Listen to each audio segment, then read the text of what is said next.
When someone offers you something for free, it's very exciting.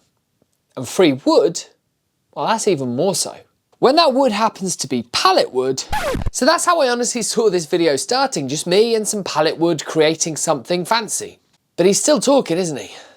I've not tried to remove the nails and I have not tried to keep the boards as long as possible. I have to level with you here. This video didn't exactly go to plan.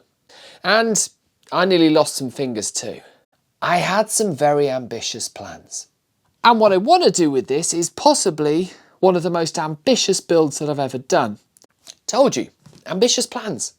Okay, what I haven't shown you is over last summer I got given 5 or 6 pallets. Nice clean pallets from furniture deliveries in my local area. And don't forget, this is my first adventure with pallets.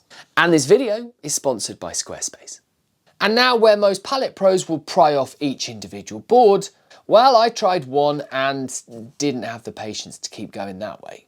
So I demolished the rest with a reciprocating saw. Not my smartest move. I lost a lot of wood and I left myself with far shorter boards. In fact, this is what I've got. These piles of random wood. I sorted them and was pretty disappointed. In fact, this is pretty much the only time where live, in the moment me, got it right. I don't think there's a single good board amongst it, but nothing actually. The wood was mostly pine. But a good tip for anybody using reclaimed or pallet wood. Get yourself a relatively inexpensive metal detector. Trust me, it's cheaper than new blades. Okay, enough back and forth. We can check back in with live Mark as he's going to be known later on. Part of him genuinely still thinks the project's going quite well. It's not. But we're going to come back to that. We are still a long way from being able to build. First, we've got to process the boards. Then we decide what we're building. This bit's not actually as hard as it looks, but it does take a little bit of time. And I will say I would never attempt this if I didn't have a thickness planer. Never. But I still got it wrong. So my plan was, pass each board through until I get a clean pass on each side. Then stack them up in piles of the same thickness. Yeah, you heard me right. I didn't plane everything down to one standard thickness. I did batches. This was a mistake. And you're about to see that this is the most mistakes that I've ever made in one single build. And at the end, well, we'll see together if free wood really is worth it. And so after the planing, this is my haul. There is some wood that I was scared to use due to a very deep yellow staining. Oh, and this is where the planer blocked up and I missed it entirely. And this is me trying to fix it. Basically, my extraction that I have in place was not up to the task. Okay, let's see how live Mark is feeling now. Some interesting bits of wood came out of this. I got a whole load of this sapele. As you can see, I'm still feeling pretty good about this. But if you listen closely, there are clues. Clues that I may not be able to do the pallet wood into expensive coffee table that I initially planned. Really subtle clues. I'm not going to be able to turn this into a $1,000 table. So we look closer to home and we make something for right here. To be honest, this was the best decision looking back now. There are times where the wood you have will never allow you to make something above what it's capable of. I didn't want to waste a ton of time and effort with a disappointing result, but it isn't all bad. I hope you do stick around to the end because I'm going to have some of the nicest shop storage around. Hopefully. But we still can't start building. Not yet. We still need to pay the free wood tax. Hard work. Not complicated, but repetitive. If you're going to do this, you just use a sled to get one straight edge. Then use that to ride the table saw fence and end up with 2 parallel sides, both with straight edges. I didn't count how many cuts I made here, but whenever you are doing this kind of repetitive task on a table saw, find a reason to stop and reset every 10 cuts or so. You don't want to lose focus. And for those people that have watched pallet wood projects before and seen 20-minute videos taking you from pallet to furniture, just know, I don't want to glamorize or berate this way of building, so I'm going to be honest. So far it's taken this novice 2 days of preparation work to get the pallet wood into a semi-usable state. And it is a truly boring job. But that boredom did lead to a moment of inspiration as to what I was actually going to end up building. A dumping ground that's been underutilized for too long. I've even got some laser cut drawers next to the space made by my xTool laser for some inspiration. Drawers that only took 5 hours from start to finish to complete. Remember that when we get to the end and tot up all the hours this takes. But now we do have a plan at least. A plan I've made in my own childlike way. But the pallet wood battens won't cut it. I'm going to need to make some panels. Question is, should I have just bought pre-made panels? I guess I'll tell you when all of the dust settles at the end. So finally I can trim that second edge on each of these pieces.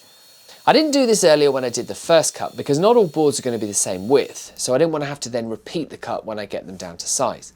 Even after carefully cutting the boards, some joints ended up being less than perfect, so a little jointing was needed. And honestly, after all the power tool work, I really don't mind doing this. This is a nice change of pace. The glue up went as well as you'd expect, and I will say these stands that go under the clamps made a big difference. Another good addition would have been clamping cauls to save on all of those clamps along the sides. But the glue up did end up leading to my next mistake. If you plan on gluing panels and running them through your thicknesser to flatten them, make sure that you don't make the panel wider than your thicknesser.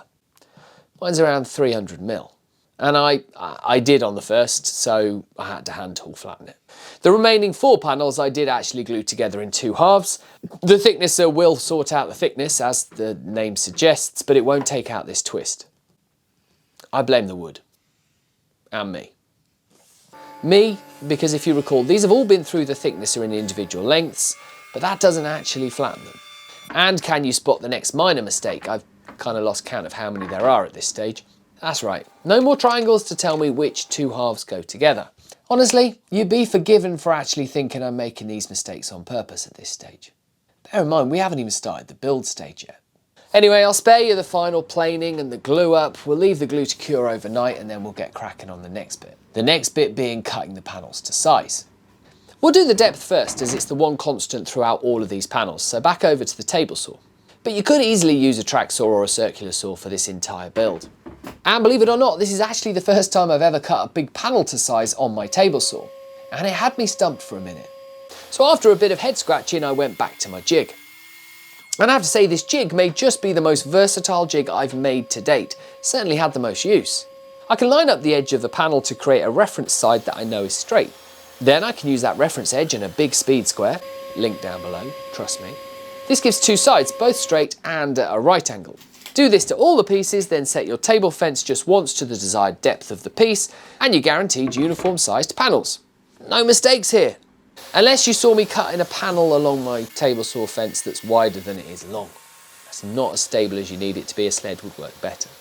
Now, before I start constructing all of this, I just want to take a moment to talk about this week's sponsor, Squarespace. And I want to be honest with you, starting your own business is hard, and what I'm doing around this channel is no exception. It's hard enough learning the skills you directly need for your business without throwing in web design as well. And that's where this week's sponsor comes in. Squarespace takes the learning curve almost entirely out of setting up your own custom site for your business. And on top of that, every business has a list of things it's doing well right now, but it also has a list of aspirations. And with that, I'm no different. In time, I want to sell products. I want to run online courses, have free and paid for plans, and so much more. And the beauty of Squarespace is they not only support what I'm doing now, but they also support what I want to do in the future. And this gives me the peace of mind of knowing that I'm not going to outgrow my website. So take the criteria that is vital to you right now. Visit squarespace.com and get your free trial. Choose a layout that works for you, customize it to your needs, have a really good experiment. And when you're ready to launch, head to squarespace.com/start making for 10% off your first purchase of domain or website. And with that, let's get back to the build. Back to the plans for a second. We've got a top, middle and bottom done. I'm not cutting the middle shelf to length because I want to house it in a rebate. I don't know if this was a mistake or the wood, but I don't mind taking the blame for this. I'd originally planned on gluing this box together using mitre joints between the sides and top. You know, for the challenge. When the wood's free, why not? But this bow made me rethink it. I didn't want to get to the glue up stage and realise that I couldn't clamp the joint tight enough together to get rid of this gap. So time for the trusty rebate. And this can be done with hand tools, a router, or how you're about to see it done on a table saw.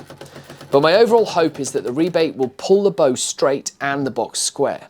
As long as I cut the rebate square, that is. It's worth having a sacrificial fence set up for the first cut to save your actual fence, and then you can set your blade to around about half depth. I always do all the cuts on each piece before moving the fence incrementally over by the thickness of the kerf of the blade each time. That way I know top and bottom are going to match absolutely perfectly. All of the grooves are cut in exactly the same way. As long as they're reasonably tight, they're going to hold this whole structure together. I almost patted my own back at this stage for not having any mishaps. But then it did dawn on me that a stopped groove or dado here would have actually been far more attractive. Is that a mistake? Or maybe. Anyway, for the shelf, mark and measure from the gap, but sneak up on a fit. And I gotta tell you, at this stage, I really started dreading the overall glue up. And it's one of the reasons why I'm leaving it as very late as possible. Because handily, not gluing any of these means that you can make some decisions on the fly. Speaking of decisions on the fly, I had planned for 3 drawers on the bottom half, but I blamed summer pallet breaker mark for this. It turned out there are actually no boards long enough to span the whole width of this piece. It's a pain, but it is easily fixed with another divide. Luckily, with the overall carcass not being glued, I could actually cut a groove for the divider to sit in. Quick tip too, as this would genuinely be quite an easy mistake to make. If you're marking the top and bottom of where the divider's going to go, measure from the side wall, not the end of the shelf, as that's going to be housed in the groove, whereas the top isn't. So you'll end up with one of them being off by the depth of the rebate. And a quick note on grain direction. Remember that wood expands across the grain, not so much along it. So the vertical dividers have to match the vertical sides for grain direction. And as such, the horizontal parts have to then match the top and bottom in the same way. That way every piece of the carcass is going to move as one. It's really weird to think that this has taken me already 3.5 days of work to get to this point. There are times I watch these PalletWood projects on YouTube and I cannot believe the timer they set in the corner.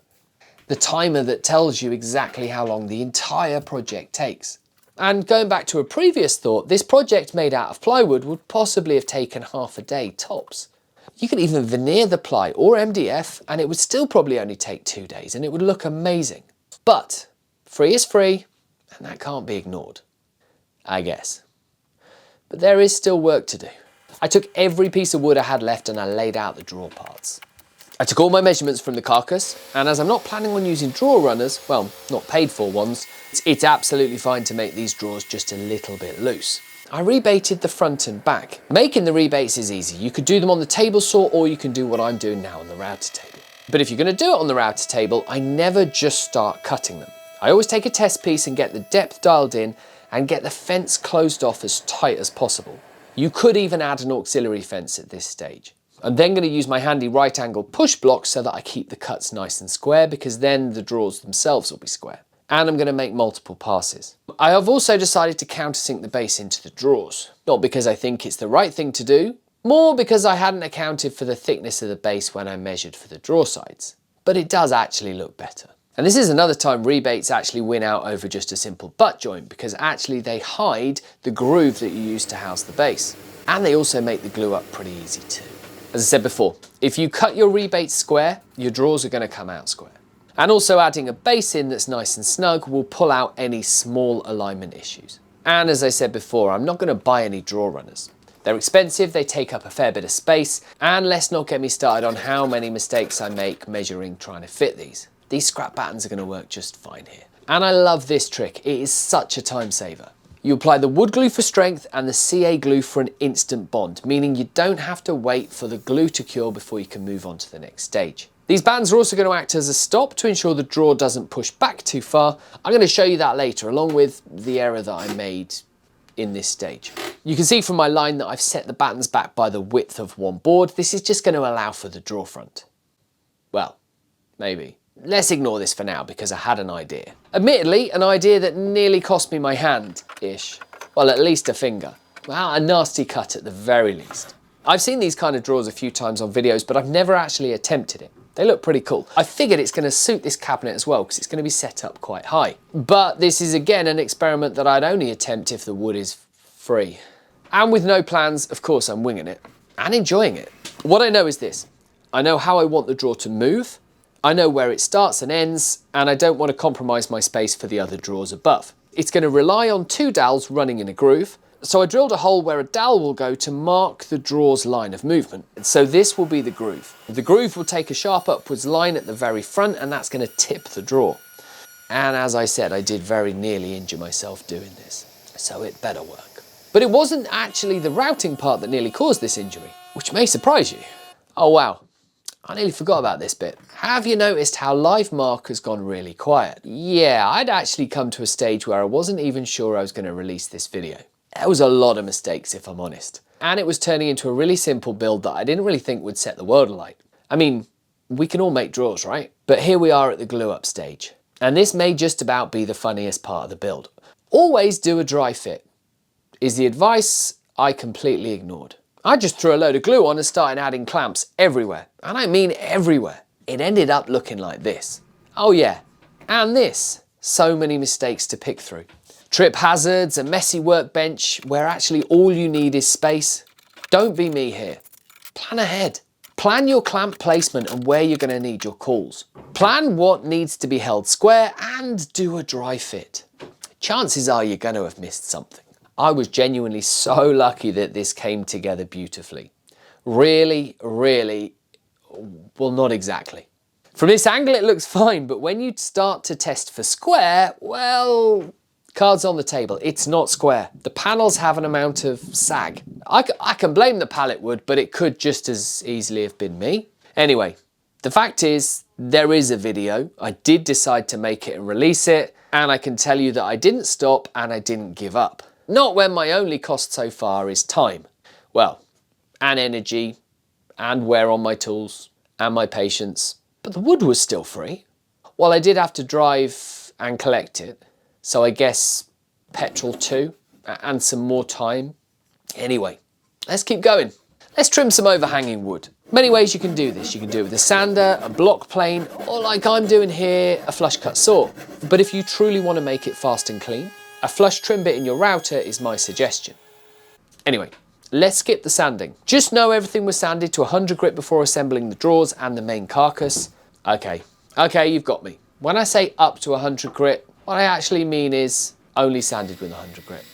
Nothing lower, nothing higher. The wood's soft and it is still a workshop project. So now, the silliest mistake of them all. Me finishing the odd drawer and me nearly losing my hand. Dramatic, I know. Tell me if you think I'm overreacting. I spent some time ensuring that the dowels were the correct length to support but not jam the drawer, but it wasn't perfect. When the drawer tipped, it actually hit where I wanted the drawer above it to live. And I didn't want to lose drawer space like that. Solution? Cut off some of the back at an angle. But I didn't want to do this on a table saw. It's really sharp. So I picked up a nice and safe Japanese pull saw. It proved really easy on the cross-grain cuts and just as easy on the long rip cuts, right? Well, over-exuberance and a less than perfect technique may have caused the blade to snag and then bend. This in turn caused the wood to split along the grain. But actually it is quite a straight grain, so actually what I can do is just cut it from the other side. It couldn't possibly happen twice, right? Oops. You may say that didn't look too bad. Nice, fast reactions to pull my hand away, right? Well, let's just see that again. Yeah, I was fully clenched. I mean, it's only bouncing towards my wrist. That area where there's lots of really important bits. That, ladies and gentlemen, is called dumb luck and a massive let-off. You've seen many mistakes made on this build so far, but that one is the only one that I wouldn't have been able to cover up or even laugh about. It's a lesson learned. Speaking of lessons, I don't hide the fact that I'm learning as I go in this woodworking world. YouTube too. Like how I forgot to ask you guys to subscribe. Anyway, one thing I've learned is that when making things, you can get away with a lot. As long as the one bit that people see hides everything else. And I'm going to show you every single thing I've hidden right at the end, when I tell you as well what I think of this whole free wood thing, for what my opinion's actually worth. Anyway, hiding the eyesores. It was at this stage that I had another light bulb moment and remembered the thinner, darker wood. Sapele maybe, I think. Could be anything. But I had enough panels to try some grain matching fun, and I had enough to trim out a face frame of sorts. This is the easiest way I know to hide many joints. If you line up the frame flush with the inside, it's then far easier to trim it flush on the outside. I mean, this is still shop furniture, right? But it does look nice. You just can't beat a nice grain match. And do you know how many people come into my workshop? Well, exactly none, apart from me. So all of this last stage is actually really done for you lot, in case you catch sight of these drawers in the back of any of my future videos. You're welcome. The only tip with these drawer fronts is to make them in pairs, so that the lines exactly match up size for size. Set the fence only once, save some errors. It may get a little bit out of hand, but I'm not going to bore you with all the details. Making the drawer fronts is just a case of sneaking up on cuts, especially where you just don't have spare wood for any more mistakes. And use playing cards or shims for consistent gaps, but you'll also find that a chamfer goes a long way to hide any inconsistencies. It's something about the shadow that it creates. And now's a really good time to tell you that to this point is well over a week's solid work. And I know we all work at different paces with different tools, and I have to video a lot of what I do, but the sheer amount of time that's needed to prepare this wood would never allow this build to be done in less than 4 days. And I'll say one more time, imagine the time saving if you actually made this out of ply. I mean, you could still use the hardwood to hide any of the end grain, but would it look as good? You decide. Let's not dwell on the drawer pulls, they're a lot of work when a knob would have worked just as well, but I was quite deep into the whole make the front look good thing. And now, let's see what it truly looks like. After some finish and some use, then we can go through all of the accidents. And here they are. And full disclosure, it's been about 3 months of use since I actually completed this project, because I really wanted to finish this with an absolute honest opinion on, well, the free wood thing. As for the drawers, one thing that's important for me with drawers is that they come out and they act like trays so that I can take them to wherever I need to go, and then I can put them back when I finish, so I'm not running back and forth. I have added a couple of clever features to this, but nothing that's going to set the world alight. The drawer that tilts, well, as you can see, it works really well. I haven't really found what it's suitable for, so I haven't kitted out the drawer, but it works well. You've got all the bottom drawers, one shorter drawer. Yes, I did cut one of the pieces for the sides of the drawers wrong. Yes, I didn't have enough pallet wood to finish it. Yes, I did stay true and not put my own wood into there, so now one drawer is shorter than the rest. But it's these little ones that I'm particularly proud of. It's just the fact that they take away really easily to go onto your workbench with stuff in them. The only one that I really have decked out with anything special is this one. And this is because it's got all of my little drill bits, my burr bits, my countersink bits, my centre finding drill bits. But what I've done to make it really easy to get to them is I've put these 3 bars in, just blocks of wood, and I've pivoted them on dowels. The dowels just go through the sides of the drawer, and so you can pivot them up, take what you need, and then pop them away again. I promised you all of the mistakes, and I want to reiterate, from where you're looking at this now, from the camera angle, you can hardly see any. And if you're a beginner starting out, and you want to try your first project, and it's going to be something storage based, embrace the face frame, because the face frame hides so many of the mistakes behind it. I told you that I put these runners in, and I set them back far enough so that they would actually stop the drawer coming in. But of course, then I stuck a face frame on, so they were too far back. So, well, I just glued some blocks of wood in there to hold it from going back too far. I mentioned about seeing the end grain on these rebates. That's a minor detail. But if you're planning on doing some nicer furniture than this, well, you might want to do it the other way around, where you rebate the sides instead of the front and the back. But it was fun. It was a fairly good build. But it brings us full circle now to the first question of this build. Is free wood worth it? And to be honest with you, I think that really depends on who you are and how you like to make stuff. Because when push comes to shove, this could have been done in a day. This could have been done with relatively little wear and tear on my tools. If this was made out of plywood, you're probably looking at the best part of 80 to 100 pounds worth of wood. So I guess the question you have to ask yourself is, how much is your time worth? If you're an absolute beginner, I don't think this is the way to go. Chances are you probably haven't got a thicknesser, and this could probably be quite demoralising in the effort you have to put in to get started and to get your finished product. If you're a professional, you're not going to go through all this rigmarole, are you? You're just probably going to buy the wood, get the job done and move on. If you're somewhere in that middle ground, somewhere like myself, well, you might enjoy the process. You might enjoy the challenge. You might enjoy finding a few mystery wood species within the pallets. What I would say is, be careful to look out for any metal fixings that are left in there. Be careful to know where your pallets have come from because of chemicals, etc. And make sure that you're throwing in something challenging you've never done before. Whether it's joinery, whether it's the style of build, make the most of the fact that the wood is free and that it is forgiving, but set aside a lot of time to do it. Thank you so much for sticking through this video to the end. If you're already subscribed, thank you so much for being part of the journey. If you want to see more stuff like this, feel free to subscribe. If you like this kind of experimental build, have a look at the 2 that I've just popped on the end screen for you now. Thank you so much for watching. If you click on one of those, I'll see you over there.